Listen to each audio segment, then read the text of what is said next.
The PlayStation TV is more than just a Vita without a screen, and it deserves a special place here on the channel. So in this video, I'm going to show you all the steps that it takes to jailbreak your own PlayStation TV system, and it all starts right now. Hi, blainelocklair here. To level up your video game hardware and software through restorations, repairs, mods, product reviews, and other video game content, do that by subscribing. Let's get your PlayStation TV modded up the right way. A quick note as we get started here. Make sure to go to Windows File Explorer, then go to the View tab, and then check this box labeled File Name Extensions. This video is largely based on the incredible work done by the folks over at Vita.hacks.guide. I've donated to their site and I hope you'll consider doing the same. All of the links featured in this video, including Vita.hacks.guide, are listed in the description below. Alright, let's set up your PlayStation TV for jailbreaking success. First of all, you do not need a Vita memory card for your PlayStation TV, as your PlayStation TV has memory built into it. There are some important things to check before you start the jailbreak process though. Go down to Settings on your PlayStation TV and select it with the X button. Then press the X button to launch it. Inside Settings, let's check several things. First of all, let's make sure you're connected to the internet. Use the D-pad to scroll down to Network, and then select Network with the X button. From here, select Internet Connection Settings with the X button.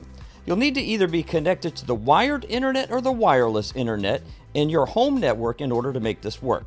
I'm connected to the wired internet, so I've picked LAN Cable. From here, just test your internet connection and make sure that everything's working like you expect. And don't worry, we'll go back and sign into the PlayStation Network account in just a moment. From here, press the X button to go back. And then from here, it's press the circle button to go back at each step. So press the circle button to go back, circle button to go back again, and you're back at the settings main menu. Let's check to see what version of the PlayStation firmware you're on. From here, it's a dive bomb down to the bottom with the D-pad. Then scroll up 2 with the D-pad to System and select it with the X button. From here, select System Information with X. You'll see the official firmware version you're on, and this guide is based around version 3.73. If you're not on 3.73 and you intend to use this guide, go ahead and run the System Updater to get to the latest version, which is 3.73. From here, press the circle button to go back. You'll need to be signed into your PlayStation Network account in order for this process to work, but don't worry, we will protect your account by the end of the video. Scroll up until you get to PlayStation Network, and then select it with the X button. You'll be taken to the PlayStation Network sign-in screen. Go ahead and sign into your account here. When you're done, press the PlayStation button on your controller, and then hold the circle button to close the page and go back to the live area, which is your home screen on your PlayStation TV. Moving forward, we'll be shuffling between a Windows-based PC and a PlayStation TV in order to connect the two together and to shuffle files back and forth as needed. And that all starts on the GitHub by downloading FinalHE. This program installs Encore over to your PlayStation TV to start the jailbreak process. Scroll down to the Assets section and download it from right here. In the Windows File Explorer, you'll need to uncompress this file because it's a compressed volume in 7Z format. If you need a 7Z extraction software, I've got one linked for you in the description. Once you've extracted this software, go ahead and delete the 7Z file in order to declutter File Explorer and to prevent confusion moving forward. And remember, when you delete things, they're still there, they're just in the recycle bin waiting for you. From here, double-click into the FinalHE folder that you just uncompressed. There's a FinalHE.exe file. Go ahead and run it. I have administrative access to this computer, so I run everything as administrator, and I'd recommend this if you have administrative access to your computer. You'll need to connect your PlayStation TV to your PC at this point. Let me show you how that's done. You'll need to have your PlayStation TV and your PC connected to the same wired or wireless network in your home. From here, go to Content Manager, select it with the X button, and then select it with X to launch it. When the main menu for Content Manager comes up, use the D-pad to scroll down until you get to Copy Content and select that with the X button. From here, you'll have three choices on the right side. Obviously, we're trying to connect to a PC. Scroll down to PC and select it with X. As long as you have your computer and the PlayStation TV on the same network, you will see your computer name come up. I need to pause for a moment here to let you know that if you don't see your computer name come up, the most common reason for this is that Windows Firewall has blocked your device. Check your Windows Firewall settings carefully to make sure that it's not obstructing the connection between your PlayStation TV and your PC. Select the name of your computer from the menu and press the X button. From here, it's going to tell you that there's a code that you need to enter to complete the connection between the two. That code is going to be listed in the FinalHE menu on your PC. Let's go get it. Back at the Windows desktop, here's the FinalHE window, and if you look right here, you'll see the code that you need to punch into your PlayStation TV to complete the connection between your PC and your PlayStation TV. Be aware that this code may be different when you run FinalHE and connect to your PlayStation TV. Back at your PlayStation TV, press the X button to select the empty box and then type in the number exactly as shown to you in FinalHE. When you're done, press the right trigger button or the right 2 button to proceed, and then come down with the D-pad to register and select it with the X button. Then it'll say the device is registered and the two will be able to talk to each other. Select Next with X to continue, give the two a moment, and you'll get the menu that tells you exactly where you can put what on the device. At this point, just stop here because you need to go back to FinalHE. Had you noticed that Let's Go was shaded out in gray before where you couldn't use it? Now it's not. Now it's bold and highlighted and ready to roll. Move the mouse pointer up and click on Let's Go. Or as Mario would say it, Let's go. Not a bad impression, huh? It's going to be copying over some Encore related files for you to transfer to your PlayStation TV in just a moment. Once it's done with this process, we'll go right back over to the PlayStation TV and actually transfer the software over and get it installed. Back on the PlayStation TV, follow this path through the Content Manager. Press the X button to select PC Transfer over to PS TV System. From here, use the X button to select Applications, and from Applications, select PS Vita. You'll see Encore right here. Select it with the X button, and then use the D-pad to come down to the main menu at the bottom, all the way to the right, and select Copy with the X button. It'll ask you, are you sure? Slide over to the right with the D-pad and select OK with the X button. This will copy Encore over to your PlayStation TV, and you'll see it in the live area shortly. Once it's done copying Encore, you can press the PlayStation button on your controller, and then press and hold the circle button to close Content Manager and go back to the live area. Scroll over to the left, and you'll be back at the live area, where you'll find Encore shaking booty while the band complains. Use the D-pad to scroll over to Encore, press the X button to open it, and X again to launch it for the first time. You'll get a message that will pop up saying you're not able to earn trophies using this application. Not a problem, you don't need them anyway. Scroll over to Yes and select it with the X button. You'll get a wild flash of color, a couple of scroll screens, and Encore will load right up. If you have any trouble loading Encore, hold the right 1 button on the controller while you use it. Alright, let's zoom in on the Encore menu to make it a little easier to see what's going on here. There are 2 applications to install here. Use the D-pad to scroll the red highlight down until you get to Install Henkaku and select it with the X button. This is the actual exploit that makes it possible to run homebrew content on your PlayStation TV. You'll also need to go to Download Vita Shell and select that with the X button. This is going to make it possible to connect to your PlayStation TV to your PC over FTP File Transfer Protocol. Once you're done installing both of these, go to Exit with the red highlight and select Exit with the X button. Back at the PlayStation TV Live menu, you'll see Vita Shell shaking its booty while the band complains, but don't select it just yet. Go over to the Settings app and select it with the X button. Then open it by pressing the X button on the controller. Inside Settings, you'll see a new setting option called Henkaku Settings. Select Henkaku Settings with the X button. Use the D-pad to scroll down to Enable Homebrew and then select the checkbox with the X button. You can liken this to turning on administrative privileges mode on a Windows-based PC. Once that's done, you can press the circle button to go back, circle button to go back again, and then press the PlayStation button and press and hold circle to close out settings, and then scroll over to get back to the live area. Back at your PC, you are done with FinalHE. You can go ahead and close it out. And you can also go back to the downloads folder and then delete everything that's currently in the downloads folder in order to declutter. And remember, anything you download is still backed up in the recycle bin anyway. The next stage in the process is to downgrade your official firmware from 3.73 to 3.60. On this page at vita.hacks.guide, you can download the official firmware right from the guide. You can get it from the main or mirror links. From here, you need to go to the GitHub because you need an application called Modoru. What this does is it basically lets you downgrade your firmware from 3.73 to 3.60, which is not something inherently capable in your PlayStation TV. Download it from the Assets section. If you don't already have FTP software, you're going to need one in order to proceed. This is FileZilla. It's free. It's fantastic. It will absolutely do the job here. Just go to the link in the description and download FileZilla to your computer.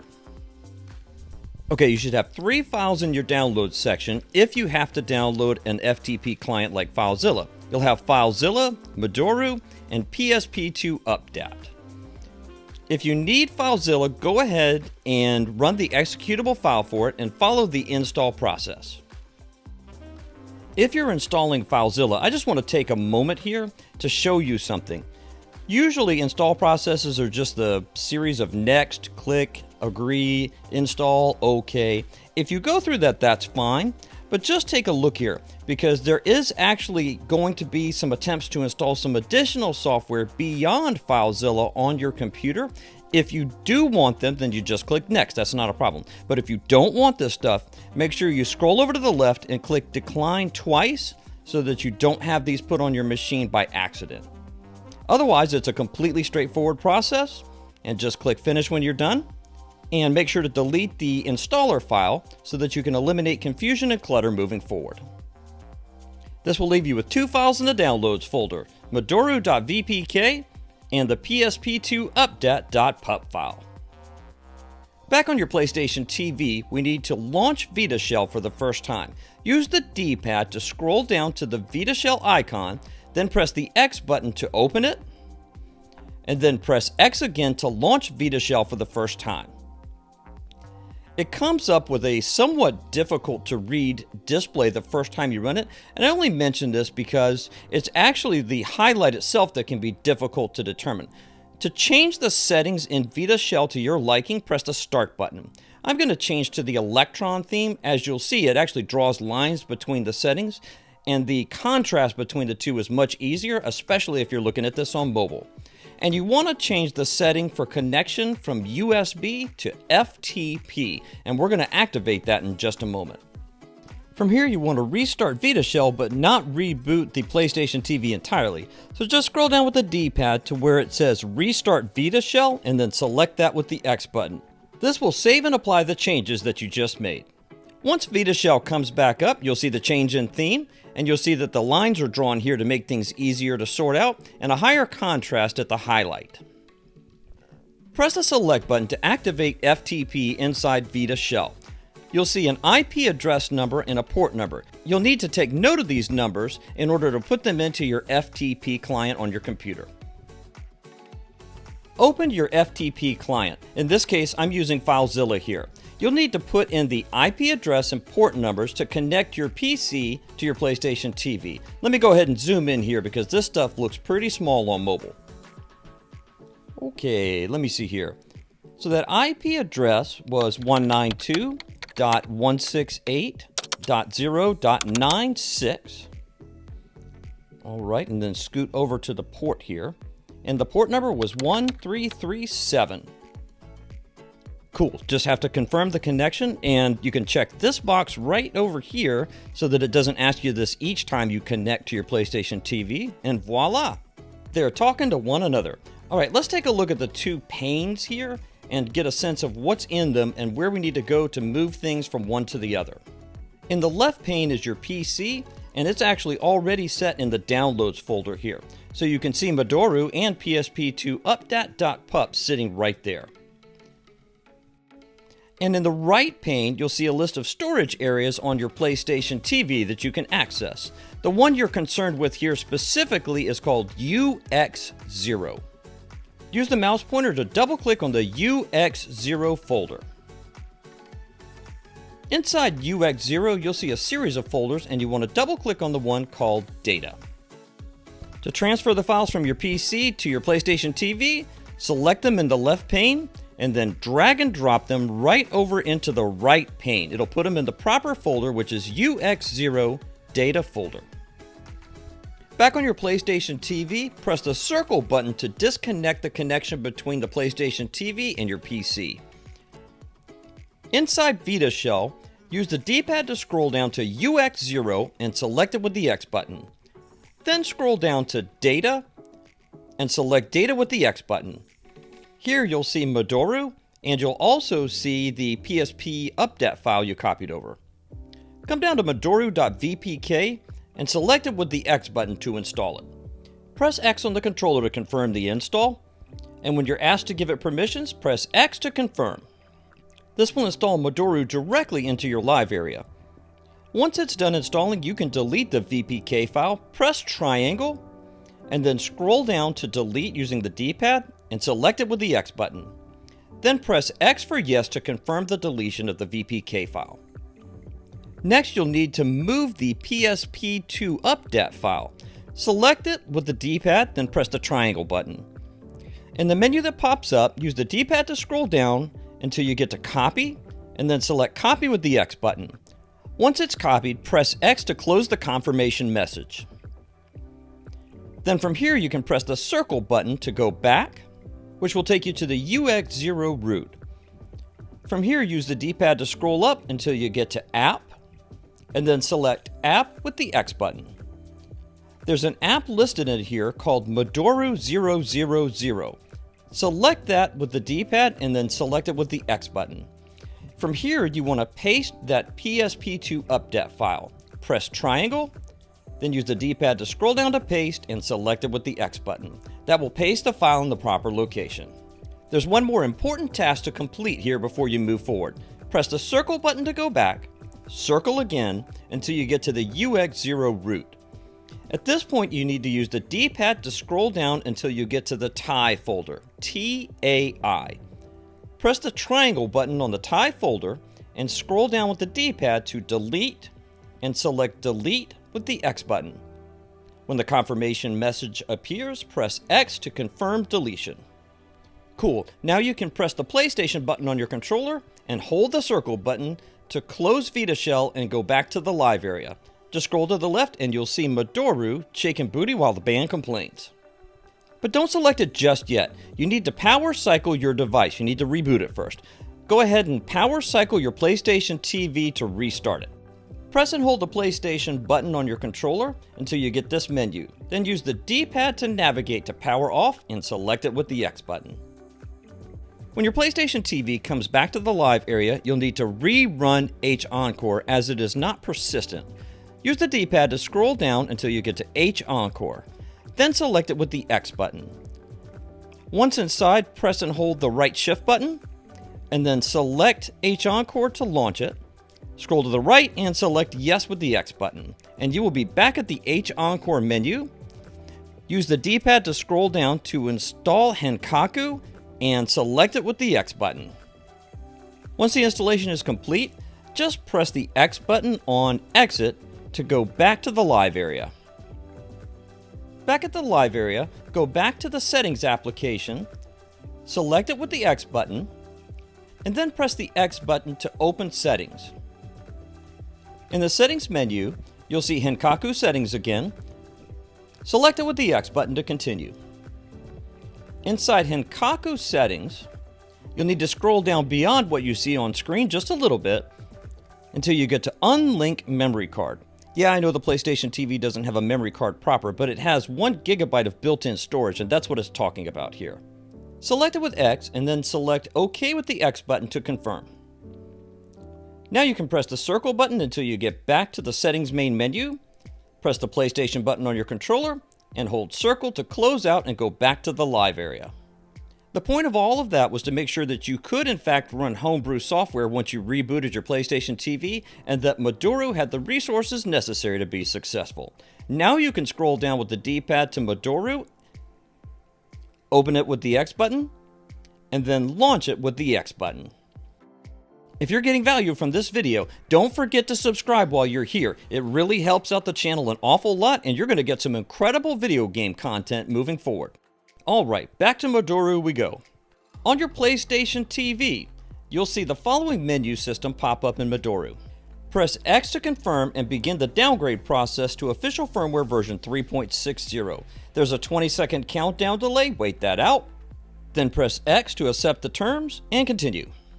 Modoru will do its magic, and then it will transfer your system over to the settings application so that it can run the official firmware downgrade process to get you down to version 3.60. When your PlayStation TV comes back to the live area, you will no longer be able to run Encore because you've downgraded the official firmware to 3.60. Now you can load Henkaku through the web browser. Go ahead and load the browser with the X button, and then select it with X to launch it. You're going to get a message that pops up and says there's an error. The error is that the website that was default for your device is no longer a valid website. That's all. Just select OK to continue. To give your web browser the best possibility for success, press the triangle button to pull up the menu, then scroll down to settings with the D-pad and select it with the X button. You want to scroll down with the D-pad here to delete cookies, select it with X, slide to the right for yes, select it with X. Then scroll down with the D-pad to clear search history, slide to the right, select yes with the X button. Now press the circle button to go back. From here you want to navigate to the following website, henkaku.xyz. This will allow you to launch Henkaku on your PlayStation TV through a web exploit. Scroll down to the install button, and if the pointer is not in the pane, then just press the square button on your controller and the cursor will pop up front and center. Scroll down to install with the left stick and select it with the X button. You'll get this notice and confirmation message. Scroll over to install and select it with the X button. Now there's a particular thing about this to pay attention to. You're going to get an error message. This is an expected behavior. As long as that load bar goes all the way to left, all the way to right, you're good to go. It's going to get kind of jammed up at this point. This is really important. Pay close attention because I beat my head against the desk for longer than I care to admit because this step is not written in the guide and it's a very simple thing to overlook. All you have to do at this point to move forward is just press the circle button on the controller. It's going to take you back here, just press X and go right back into the browser, and whammo, it will do its thing. While Molecule is running and doing its install processes, just don't touch anything on the D-pad or the controller because it will automatically advance through each part of this process. Once Molecule is done, you'll be back at the live area. The guide talks about seeing a Molecule shell installed, but since you have Vita shell already installed, it's not going to double up that work. Cool. Go back to settings with the D-pad, select it with the X button, and then press X to launch it. You'll need to go back to Henkaku settings, select it with the X button, use the D-pad to scroll down to enable homebrew, press the X button to put a check in the box. Then you can go back by pressing circle to go back to the settings main menu, press the PlayStation button on the controller, and hold circle to go back to the live area. Back on your PC, go to your web browser and download Enso. This is the custom firmware that's going to go in your PlayStation TV, and it makes it a permanent install rather than non-persistent and having to launch all the stuff over and over again. Go down and grab enso.vpk from the assets section. Inside your Downloads folder, you can delete anything that's in there other than Enso.vpk. You've already dealt with all of these, transferred them around, and you do not need them any longer. And remember, anything you delete is still backed up in your recycle bin if you find that you need it. This needs to be sent to your PlayStation TV over FTP, so let's go ahead and activate Vita Shell and FTP. This is the exact same process each time. Just press the D-pad to go down to Vita Shell, select it with the X button to open it, and select it with X to launch it. Inside Vita Shell, press the Select button to activate FTP. You've already configured this, so you don't have to reconfigure this each time. One of the nice things about FileZilla is, once you have already input an IP address and a port number, you can just press the down arrow on the keyboard and scroll down through your history until you find the one that you've already used and just press the Enter button. It'll go ahead and load up the last thing that you did on that IP address, which is your PlayStation TV. On your PlayStation TV in the right pane, go back to UX0 by clicking into it, then go to Data folder and click into it as well. In the folder on the left, that's your PC, grab Enso.vpk out of your Downloads folder and drag it and drop it in the Data folder on the pane on the right. Once that's done, you can delete the psp2updat.pup file out of that folder to save a little bit of space. And if you accidentally copied over your desktop.ini file from Windows, you can delete that out of there as well. Back on your PlayStation TV, press the circle button to disconnect the FTP connection. You're probably still in the UX0 drive, which is cool. At this point, just go to the Data folder by scrolling down with the D-pad and select it with the X button. And inside the Data folder, you'll see Enso.vpk. Scroll down to Enso.vpk using the D-pad, and then select it with the X button to begin the install process. Press X for yes to confirm, and then when you're asked for extended permissions, press X for yes to continue. Once Enso is finished installing, you don't need the VPK file there anymore. On Enso.vpk, press the triangle button to get the extra menu pop up, and then scroll down with the D-pad until you get to delete and select it with the X button. Then press X for yes to confirm deletion of Enso.vpk. Cool. At this point, you're done with Vita Shell for the moment. You can press the PlayStation button on your controller, and then press and hold the circle button to close out Vita Shell and go back to the live area. And you're going to see yet another icon shaking its booty while the band complains, and it is Enso.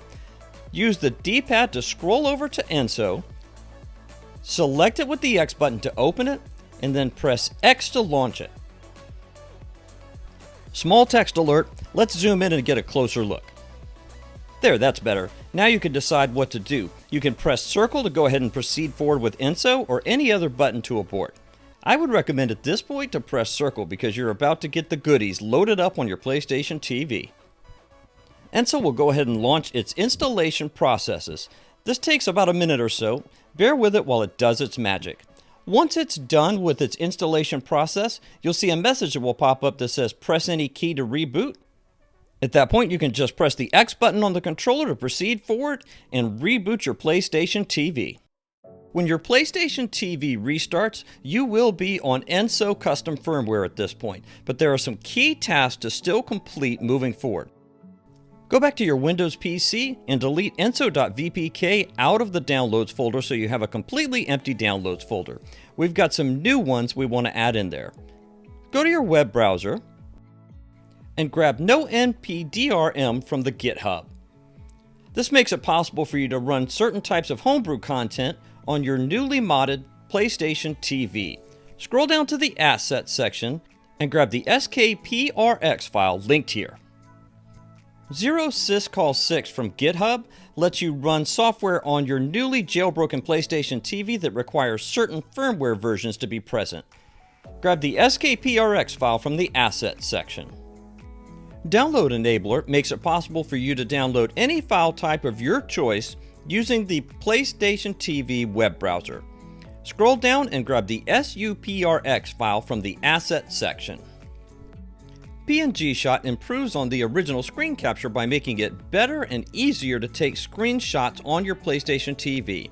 Scroll down to the Assets section and grab the SUPRX file. And finally, make sure to grab the Config.txt file linked in the description below and also directly on the Vita.hacks.guide website. You're going to need this file to transfer over along with the SKPRX and SUPRX files. Back on your PlayStation TV, go back into Vita Shell. Scroll down until you get to Vita Shell, select Vita Shell with the X button, and then select X to launch Vita Shell. Inside Vita Shell, press the select button on the controller to activate FTP connection. Go ahead and reconnect your FTP client to your PlayStation TV. In this case, it's going to be FileZilla. And go back to the UX0 location on your PlayStation TV. From here, you want to scroll down until you get to the TAI folder, T-A-I. Click on that folder and delete the TAI folder out of the UX0 partition. Once it's deleted, you'll need to go back one level on your PlayStation TV until you see all of those partitions listed again. But this time, instead of going into UX0, you want to go into UR0. Once you're in UR0, you need to go to the TAI folder that's in the UR0 partition. Now you can go over to the PC pane on the left and grab all 5 files that you downloaded. The config file, the SUPRX files, and the SKPRX files. Grab all 5 of them and then drag all 5 of them over to the UR0 TAI folder to copy them in. There's already a config file in the TAI folder, and the one that you're copying over needs to take precedence over it. Make sure that you overwrite the existing config file. Back at the PlayStation TV, press the circle button to disconnect the FTP connection. You're done with Vita Shell. You can press the PlayStation button on your controller and press and hold the circle button to close and go back to the live area. Let's go back into the settings because I want to help you protect your PlayStation Network account and also your device from being inadvertently updated. Go into Settings with X and then press X to launch it. The first step is to block updates.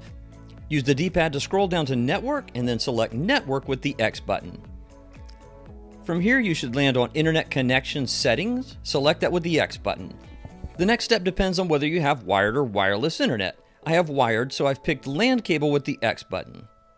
Regardless of which you have, scroll down until you get to Advanced Settings and select it with the X button. From here, you'll need to change your DNS settings from automatic to manual. Use the D-pad to scroll down to DNS Settings and select it with the X button. Now scroll down with the D-pad to Manual and select Manual with the X button to continue. You'll need to enter the primary and secondary numbers for DNS manually, and they're both exactly the same number, 212.47.229.76. Make sure Proxy Server is set to Do Not Use. It should be by default. Then press the PlayStation button on the controller and hold the circle button to save your changes. There's more stuff to change in settings, so go back over to the live area, back to Settings, and select Settings with the X button, and then press X again to launch it. Back in the Settings menu, you should be on Henkaku Settings by default. Select it with X. You want to make sure these are checkmarked. They should be by default. Enable PSN spoofing, enable homebrew, and enable version spoofing. They should all be checked. Scroll down with the D-pad until you get to Spoofed version and select that with the X button. Usually by default this is set to 3.65, but you'll want to change this to 3.73, which will spoof the official firmware version that's most up to date. Once you've entered this in, press the right trigger, the right 2 button on the controller to save it, then press circle to go back until you get back to the main menu. Press the PlayStation button on the controller and hold the circle button to close and go back to the live area. There's a little bit of cleanup work to do here to save some space on your device. From here, go to the Content Manager and select it with the X button. This time come down to Manage Content on Memory Card. Yeah, I know you don't have a memory card, but you still have the storage in the device, and that's what it's referring to. Select it with the X button. Inside the Content Manager, select PS Vita with the X button, and you should see several things here that you can remove in order to save space. And I'll list them out one at a time. You can delete Enso, Encore, and Modoru, but do not delete Vita Shell or you will not be able to transfer files between your device and your PC in the future. After you check them all with the X button, come down to Delete at the bottom menu and select it with the X button. You'll get a confirmation message. Slide to the right and select OK with the X button to delete these now unneeded apps from your PlayStation TV. That will leave Vita Shell in place and everything else removed in order to save space on your internal storage. Now you can press the PlayStation button and hold the circle button to close and go back to the live area. As Steve Jobs used to say at Apple events, there is one more thing. Make sure you close your FTP software and delete all of these now unneeded files out of your Downloads folder on your PC. And optionally, you can also empty your recycle bin. Don't forget to subscribe to the channel so you don't miss out on great original video game content as it's posted. And check out this video here, shown on screen and linked in the pinned comments and description below. Thanks so much. I always enjoy our time together here on YouTube, and I can't wait to see you in the next video.